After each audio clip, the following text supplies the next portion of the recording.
yo digo muchas veces, ¿no? La experiencia que tenemos de comunicación con almas del otro lado hacen que veamos la muerte de un modo muy diferente al miedo que la gente le tiene a la muerte, ¿no? Yo quizás empezaría por aquí, ¿no? ¿Por qué le tenemos miedo a la muerte? Porque realmente es algo que está tan, de alguna manera, se tendría que normalizar tanto este tema, ¿no?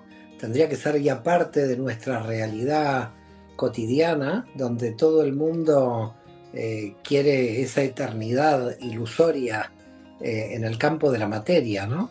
Entonces me gustaría que tú, bueno, nos trates de guiar un poco este tema y yo iré participando, iré dialogando contigo.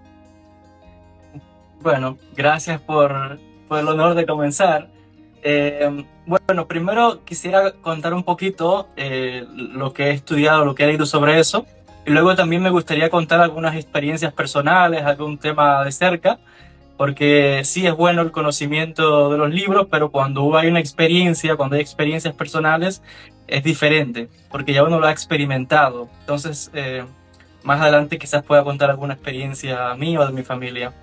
Bueno, el tema de lo que hay más allá, de la trascendencia, de la vida después de la muerte. Primero que antes de hablar del más allá, habría que hablar un poquito del más acá. ¿Para qué estamos acá? Hay una obra que a mí me gusta muchísimo, que la leí hace ya varios años y me enamoró mucho. Es la obra Reshit Hochma del cabalista Eliyahu de Vidas, una obra muy especial. Y Eliyahu de Vidas comenta en ese texto, primeramente hablando sobre qué es el alma, ¿no? Y él dice que el alma es como una hebra caliente enviada desde arriba. Y dice que la Neshama es además como una parte divina fusionada a su raíz, que al mismo tiempo está fusionada con el Ein Sof. Entonces, todo el tiempo que la persona esté viva en este mundo, se mantiene viva porque es voluntad del Ein Sof. Es voluntad divina que la persona se mantenga acá. Esa hebra caliente que él menciona, está todo el tiempo conectada. Es como si nos imaginásemos que hay una especie de hilo que está conectada al Ein Sof, por el cual esa Neshama, esa alma, está recibiendo energía constantemente. Y eso es lo que lo mantiene a la persona viva en este mundo, porque constantemente, mientras el Ein Sof desea que la persona esté con vida, esa persona estará con vida, encarnada. Claro. En el momento... Hay que explicar algo, tengo un poco de temor a los que nos están escuchando, porque tú has puesto una palabra. Acá cuando empezamos con las palabras hay que entrar en un problema, porque tú dices el Ein Sof desea, y ya se me van a tirar todos los alumnos de la escuela y demás, sí, a preguntar si el Ein Sof desea. Yo quiero dejar en claro de que el deseo proviene de un recipiente limitado. Digamos que cuando hablamos que el Ein Sof desea, que está bien que tú digas el Ein Sof desea porque no tenemos lenguaje. exacto. No tenemos lenguaje. Es el Ein Sof actúa por su propia naturaleza, de alguna manera. Porque tengo miedo, cuando hablamos de la palabra deseo, y por eso, perdón que te he interrumpido. Cuando hay razón. Claro, es decir, hay que tener cuidado, es por voluntad, es por razón. Cuando hablamos de deseo, tenemos que hacer referencia a que hay una carencia, que hay un vacío, y entonces en el Ein Sof no hay carencia ni vacío. Digo esto porque ya veo lo que nos va a pasar en pocos minutos, que van a decir cómo Joel dice deseo.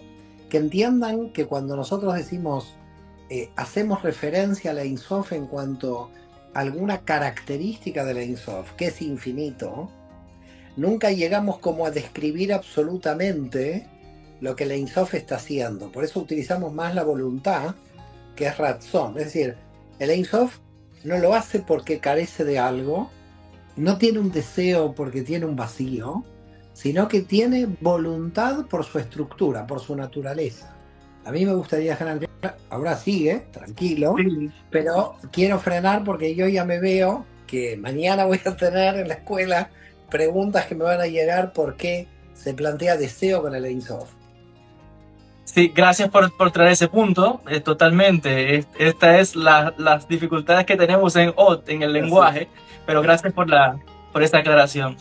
Sí, comentaba lo que presenta este cabalista y nos dice que en el momento en que se corta ese flujo de esa energía, la persona muere. Entonces, digamos que hay un proceso que tiene lugar, que es un poquito de lo que vamos a abordar, la temática del encuentro de hoy, ¿no? ¿Qué es lo que sucede? ¿Cómo esa transición que hay más allá? Que claro, esa transición va a depender mucho de lo que la persona hizo durante el tiempo que estuvo acá. Si esa Neshama hizo un proceso de evolución, hizo un proceso de elevación de su conciencia, hizo un proceso de interiorización y que sabe que estuvo cumpliendo de alguna forma el propósito o su propósito en esta encarnación, digamos que esa Neshama podría irse tranquila.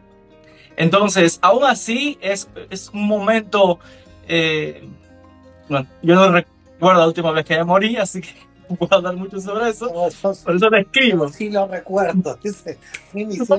Por eso yo sé que yo sí lo recuerdo. Bueno, la última vez que morí no, pero sí recuerdo, fue terrible. Bueno, no, tampoco tan dramático, pero en una regresión a vida pasada, no natural, que me hicieron, sentí la flecha que me clavaron en el corazón. Esto fue muy fuerte, fue la tercera regresión, porque la primera fue natural, la segunda fue inducida, y en la tercera regresión inducida, que sería la segunda inducida, ¿no? La tercera regresión, supe cómo morí, por qué morí, cuál fue la última idea que tuve. Lo que pasa que, claro, en el medio probablemente pudieron haber existido vidas que no tengo conciencia, ¿okay? Así que también ahí está también el tema, ¿no? Que se va a abrir aquí. ¿Cuándo tenemos conciencia de vida pasada y de cuál? Porque hay algunas que se olvidan y otras que no.